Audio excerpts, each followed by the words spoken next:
میں صداکار محمد سلمان آج آپ کی خدمت میں مولانا سید ابو اعلیٰ مودودی کی ایک اہم اور بامانی تحریر پیش کرنے جا رہا ہوں جو انہوں نے عید الفطر کے موقع پر تحریر کی تھی۔ اس تحریر کا عنوان عید مبارک ہے۔ میں آپ کو اور اپنے تمام مسلمان بھائیوں کو عید کی مبارکباد دیتا ہوں۔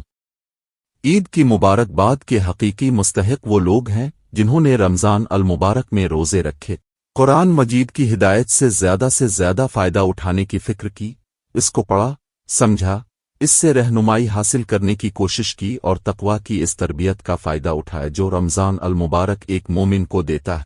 قرآن مجید میں رمضان کے روزوں کی دو ہی مصلحتیں بیان کی گئی ہیں، ایک یہ کہ ان سے مسلمانوں میں تقویٰ پیدا ہو۔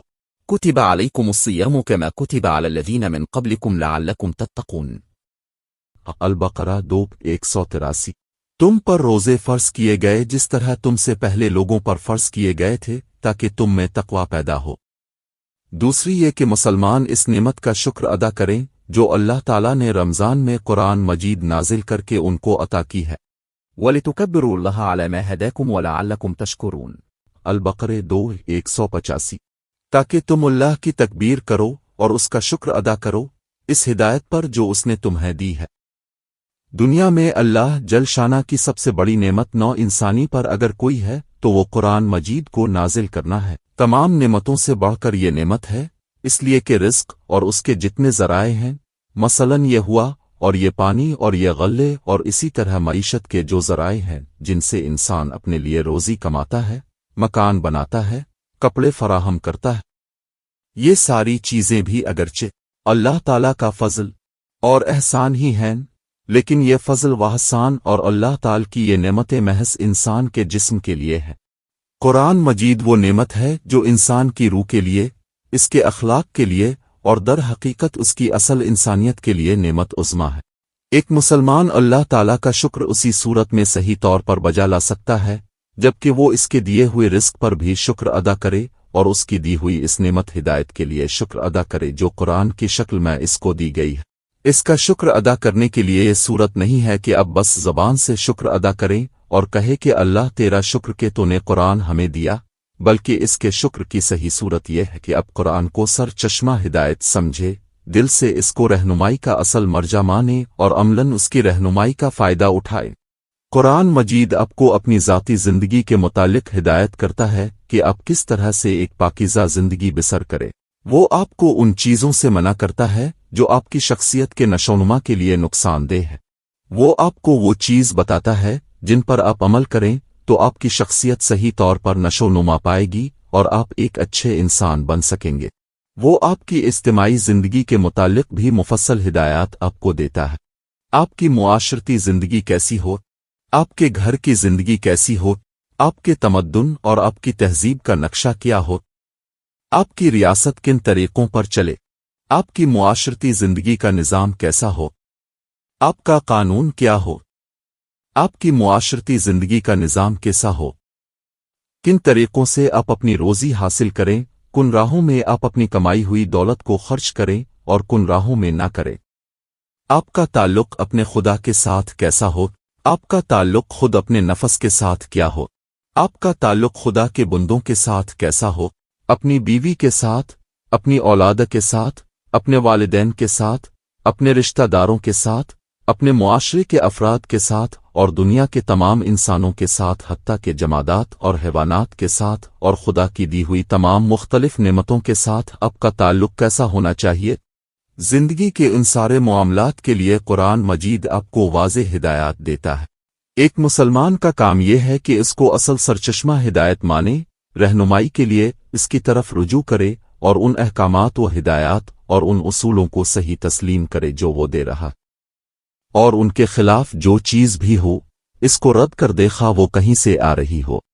اگر کسی شخص نے اس رمضان المبارک کے زمانے میں قرآن کو اس نظر سے دیکھا اور سمجھا ہے اور کوشش کی ہے کہ اس کی تعلیم و ہدایت کو زیادہ سے زیادہ اپنی سیرت و کردار میں جذب کرے، تو اس نے واقعی اس نعمت پر اللہ کا صحیح شکر ادا کیا ہے۔ وہ حقیقت میں اس پر مبارکباد کا مستحق ہے کہ رمضان المبارک کا ایک حق جو اس پر تھا اسے اس نے ٹھیک ادا کر دیا۔ رمضان المبارک کے روزوں کا دوسرا مقصد جس کے لیے وہ آپ پر فرض کیے گئے ہیں یہ ہے کہ آپ کے اندر تقوی پیدا ہو۔ آپ اگر روزے کی حقیقت پر غور کریں تو آپ کو معلوم ہوگا کہ تقوی پیدا کرنے کے لیے اس سے زیادہ کارگر ذریعہ اور کوئی نہیں ہو سکتا۔ تقوی کیا چیز ہے؟ تقوی یہ ہے کہ آدمی اللہ تعالیٰ کی نافرمانی سے بچے اور اس کی فرما برداری اختیار کرے۔ روزہ مسلسل 1 مہینے تک آپ کو اس چیز کی مشق کراتا ہے۔ جو چیزیں آپ کی زندگی میں عام طور پر حلال ہیں وہ بھی اللہ کے حکم سے روزے میں حرام ہو جاتی ہیں اور اس وقت تک حرام رہتی ہیں جب تک اللہ ہی کے حکم سے وہ حلال نہ ہو جائے۔ پانی جیسی چیز جو ہر حال میں حلال و طیب ہے، روزے میں جب اللہ حکم دیتا ہے کہ یہ اب تمہارے لیے حرام ہے تو آپ اس کا ایک قطرہ تک حلق سے نہیں اتار سکتے، خواہ پیاس سے آپ کا حلق چھٹنے ہی کیوں نہ لگے۔ البتہ جب اللہ پینے کی اجازت دے دیتا ہے اس وقت آپ اس کی طرف اس طرح لپکتے ہیں گو یا کسی نے آپ کو باندھ رکھا تھا اور آپ ابھی کھولے گئے۔ 1 مہینے تک روزانہ یہ باندھنے اور کھولنے کا عمل اس لیے کیا جاتا ہے کہ آپ اللہ تعالیٰ کی پوری بندگی و اطاعت کے لیے تیار ہو جائیں۔ جس چیز سے وہ آپ کو روکتا ہے اس سے رکنے کی، اور جس چیز کا وہ آپ کو حکم دیتا ہے اس کو بجا لانے کی آپ کو عادت ہو جائے۔ آپ اپنے نفس پر اتنا قابو پالیں کہ وہ اپنے بیجا مطالبات اللہ کے قانون کے خلاف اب سے نہ منوا سکے۔ یہ غرض ہے جس کے لیے روزے آپ پر فرض کیے گئے ہیں۔ اگر کسی شخص نے رمضان کے زمانے میں روزے کی اس کیفیت کو اپنے اندر جذب کیا ہے تو وہ حقیقت میں مبارکباد کا مستحق ہے، اور اس سے زیادہ مبارکباد کا مستحق وہ شخص ہے جو مہینے بھر کی اس تربیت کے بعد عید کی پہلی سات ہی میں اسے اپنے اندر سے اگال کر پھینک نہ دے بلکہ باقی 11 مہینے اس کے اثرات سے فائدہ اٹھاتا رہے۔ آپ غور کیجئے، اگر ایک شخص اچھی سے اچھی غذا کھائے جو انسان کے لیے نہایت سادہ اور قوت بخش ہو، مگر کھانے سے فارغ ہوتے ہی حلق میں انگلی ڈال کر اس کو فوراً اگال دے تو اس غذا کا کوئی فائدہ اسے حاصل نہ ہوگا، کیونکہ اس نے ہضم ہونے اور خون بنانے کا اسے کوئی موقع ہی نہ دیا۔ اس کے برعکس اگر ایک شخص غذا کھا کر اسے ہضم کرے اور اس سے خون بن کر اس کے جسم میں دوڑے تو یہ کھانے کا اصل فائدہ ہے جو اس نے حاصل کیا۔ کم درجے کی مقوی غذا کھا کر اسے جزو بدن بنانا اس سے بہتر ہے کہ بہترین غذا کھانے کے بعد طے کر دیا جائے۔ ایسا ہی معاملہ رمضان کے روزوں کا بھی ہے۔ ان کا حقیقی فائدہ آپ اسی طرح اٹھا سکتے ہیں کہ 1 مہینے تک جو اخلاقی تربیت ان روزوں نے آپ کو دی ہے، عید کے بعد آپ اس کو نکال کر اپنے اندر سے پھینک نہ دیں بلکہ باقی 11 مہینے اس کے اثرات کو اپنی زندگی میں کام کرنے کا موقع دیں۔ یہ فائدہ اگر کسی شخص نے اس رمضان سے حاصل کر لیا تو وہ پوری مبارکباد کا مستحق ہے کہ اس نے اللہ کی ایک بہت بڑی نعمت پالی۔ تفہیمات، حصہ چہارم، صفحہ 166 تا 170۔ اگر آپ کو یہ ویڈیو پسند آئی ہو تو اسے لائک کریں، دوسروں تک پہنچانے کے لیے شیئر کریں، اور مزید ایسی ہی معلوماتی ویڈیوز کے لیے ہمارے چینل عبد المالک ہاشمی کو سبسکرائب ضرور کریں۔ نئی اپڈیٹس کے لیے بیل آئیکن دبائیں تاکہ آپ کو ہماری ہر نئی ویڈیو بر وقت مل سکے۔ آپ کی حوصلہ افزائی ہمیں مزید بہترین مواد بنانے میں مدد دے گی۔ شکریہ۔